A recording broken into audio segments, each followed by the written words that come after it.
We're in the end game now. Okay. So welcome. This is Otaku Mom, and you are at the Geekery Barn. Welcome. So just to warn you, today's review of Avengers Endgame is going to be full of spoilers because I decided that for this film, I really need to talk more about what's going on in the film and the different things that are going on in the film. And so this is going to be a spoiler for a lot of things that are going on in the film that just kind of either shook me or I found interesting or things that I honestly, if I tried to do a spoiler-free review, is only going to be about 10 minutes long or not even that. So this is going to be a spoiler review, so you've been forewarned. So before I do that, some of you may be noticing now that I am wearing makeup today, and that is because I'm currently on a personal self-improvement journey. So we're going to start talking about makeup and diet on another channel. So if you go to YouTube, go to my personal self-improvement journey, or you can also check me out at Instagram at OtakuMom1. So both of those are going to be chronicling my journey into self-improvement through makeup and diet. So, and I'll probably add other topics on there as things go along, but those are the two I'm going to focus on right now. So that's where I am right now. So moving on so that's my shameless plug for that channel. So, went to go see Avengers Endgame yesterday with my husband and my son and my stepson, who pleasantly surprised came along with us to go see the film, and it was really good. I really loved this film. It was awesome. There was a lot of stuff to unpack from this film. That's why I want to do a spoiler review on this because there is a lot of stuff I want to talk about in regards to this film. So I think I've given you plenty of warnings. Spoilers coming in regards to this film. So if you don't want any spoilers, if you haven't seen the movie yet, go see the movie, and I'll be able to talk about it more. And then come back, and then you can watch the rest of this video. Okay, so spoilers. Okay, so for those who've been watching some of the videos I've done in the past, I want to say in the past few weeks in regards to actress Brie Larson and Captain Marvel and how she was going to do the film and all that. I will say, first of all, that she's only in the movie for 15 minutes, even if that even. And she does a good job with those 15 minutes. She seems to fit in. They used her wisely.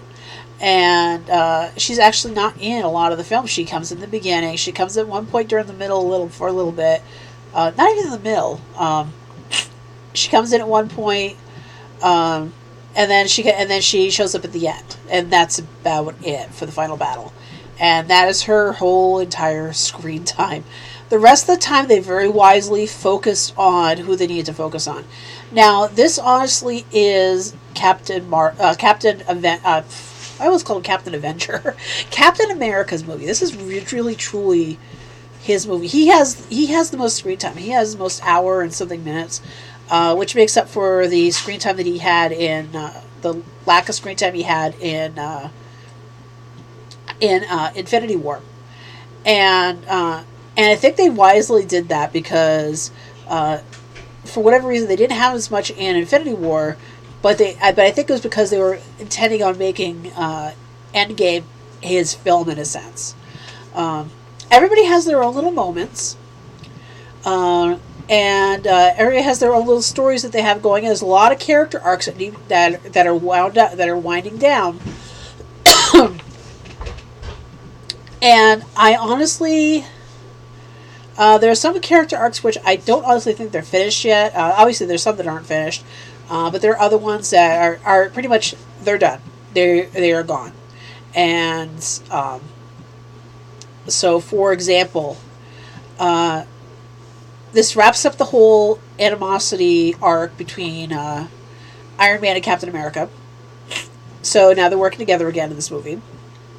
This is a very fitting arc for Tony Stark, for the Tony Stark character, because he ends up making the final sacrifice at the end.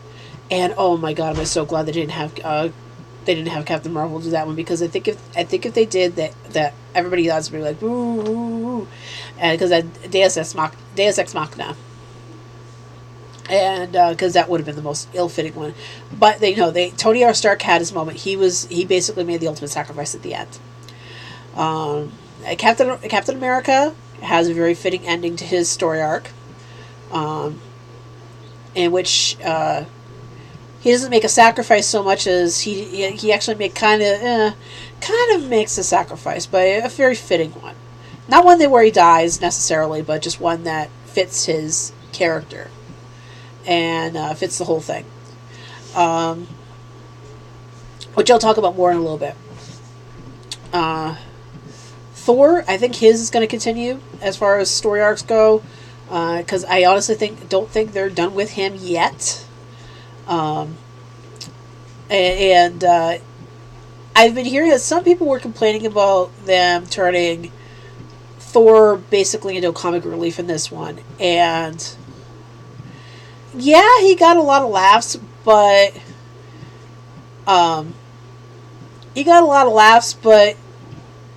it's not really as comedic as you would think it is. If you were to hear that, oh, they just turned him into a comic relief. Now, his story, yeah, he's funny in the movie, but his story arc is very, very depressing, as far as this goes. So I think his is continuing.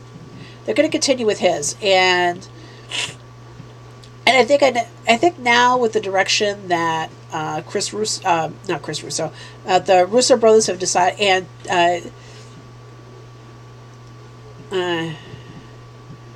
that Taika Waititi did with Ragnarok, and now with Infinity War in this movie, I think they're finally able to explore more of what is Thor's real meaning within the MCU. Because when we are reintroduced to Thor in the film, he's defeated. He's very defeated. He's lost everything he's known. He's lost his mother. He's lost his brother. He's lost his father. He's lost his girlfriend in a different way. And he just has absolutely nothing to go for. And he's basically self-medicating with alcohol. And so we meet him, and he turns around, and this is one of the more comedic moments. He turns around, and he's like this fat guy, this fat god. It's like, and you just laugh. It's hysterical. That reveal as to what his life has turned into since the snap.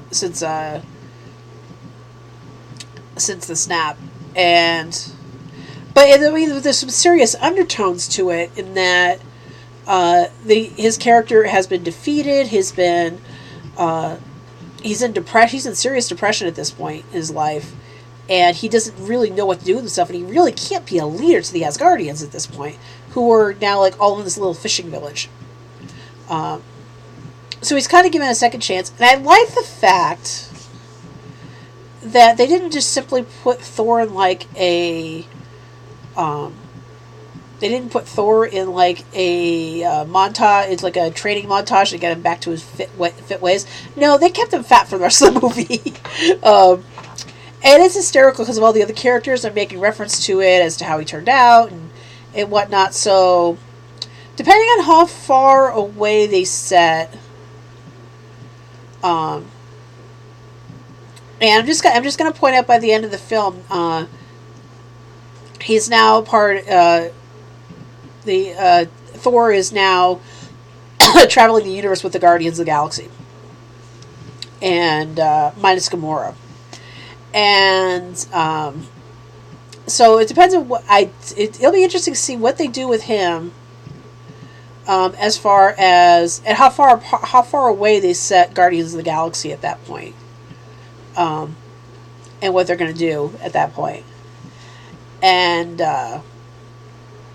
so that'll be very interesting as to what they're going to do at that point. And and how far away they're going to set it. Um, because they could set it at a time when, by that point, Thor's back to his shape, back to his fighting shape, and back to what he was before, so that he's starting to find his purpose and whatnot. So kind of showing that, but but everybody else was upset with Thor being suddenly reduced to a comic relief. I honestly don't think he was really comic relief as much.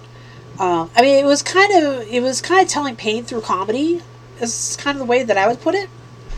But I definitely wouldn't call him comic relief per se. And I'm trying to turn it so I can get that glare out of there. Here we go. So I wouldn't call him comic relief per se. I'd probably call him like telling pain through comedy, because he has all this going on. I mean, and they basically did the same thing with Valkyrie too. Because she told her pain through comedy. So when in Ragnarok. So yeah. So that's where we are with that character. Let's see. The other thing is that let's see. Like I said, it was a very fitting end to Tony Stark's arc. Because he does die at the end of this. He makes the ultimate sacrifice. He's the one that ends up defeating Thanos at the end. And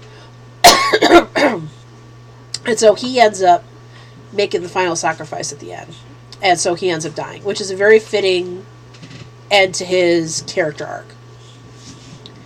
And his saying the line when he defeats him of "I am Iron Man" is very fitting and very good, and just a very fitting end to that. Tony's finally able to make the final sacrifice. In earlier movies, Captain America has hinted that Tony is too much of called him too much of a coward to make that sacrifice, but he showed he could make the sacrifice, so that now completes his arc completely. So yes, Tony Stark is not coming back. I'm sure they'll probably find a way around that at some point, just because of the mechanic they introduced of time travel, and they introduced the rules of time travel within the Marvel Cinematic Universe. And they kind of lampshaded that a little bit in the beginning when they were explaining the rules, because the other characters are like, yeah, you can't interact with your other selves, you can't do this. They try to do the way the time travel works in other movies. They're like, and Hulk's like, the time travel doesn't work that way. It actually goes into a whole thing about how it works. It's like, yeah, you go back at the past. Once you go back in the past, you're creating another timeline. So you're not going to affect anything in your current timeline. You're in your own current timeline. You're just creating another timeline in this line, so you're just branching off. So that's how that's working. So that's how they're going to explain. So that actually gives them sort of an out to bring characters back, so that now that if a character dies, they can bring that character back from another timeline and bring them in the present. So that'll be interesting, to say the least, as to how they're going to do that. And how they're going to use that now that they have an actual time machine that they can use to do this.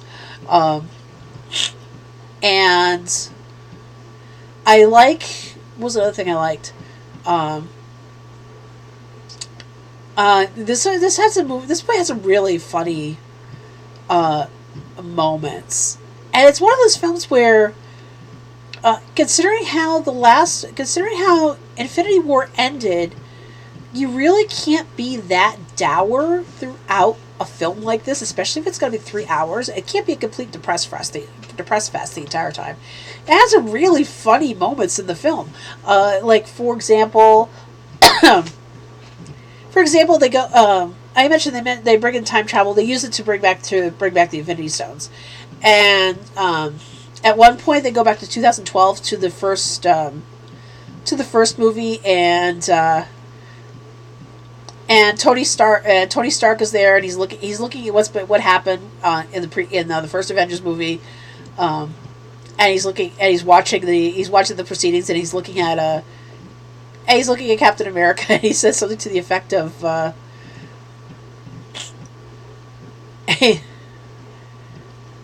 he's looking at he's watching Captain America in his suit. He says something to the effect of, "Yeah, that suit did not flatter you, because that is surely America's ass."